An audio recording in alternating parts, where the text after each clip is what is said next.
নমস্কার দর্শক বিন্দু, বকেয়া নিয়ে কিন্তু একটা গুরুত্বপূর্ণ আপডেট এবং খবর কিন্তু চলে এসেছে। তো আপনারা সকলে দেখতে পাচ্ছেন যে 22 এপ্রিল কিন্তু একটা বিশাল বড় খবর রয়েছে, কারণ সুপ্রিম কোর্টে কিন্তু ডিএ মামলার শুনানি আবার হতে চলেছে এবং সরকারি কর্মীদের জন্য কিন্তু বিশাল বড় একটা আশার আলো কিন্তু রয়েছে।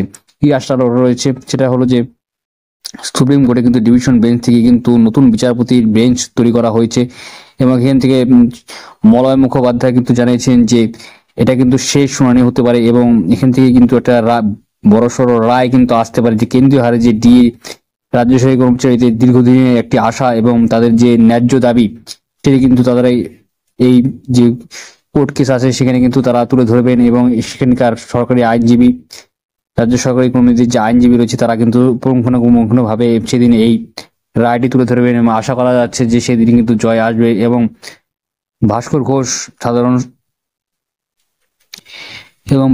কিন্তু জানিয়েছেন যে এবার কিন্তু একটা বিশাল বড় সুখবর আসার সম্ভাবনা রয়েছে এবং আপনাদের কিন্তু জয় কিন্তু অনেকটাই নিশ্চিত রয়েছেন। তাই 22 এপ্রিলে কয়টা দিন অপেক্ষা করুন, যাবতীয় আপডেটগুলি কিন্তু আমি সবার আগে আপনাদের ভিডিওর মাধ্যমে জানিয়ে দেবো। তো আশা করছি আজকের ভিডিও ভালো লাগছে, লাইক করবেন, শেয়ার করবেন, চ্যানেল সাবস্ক্রাইব করবেন, অবশ্যই জয় হিন্দ, বন্দে মাতরম। ধন্যবাদ ভিডিও দেখার জন্য।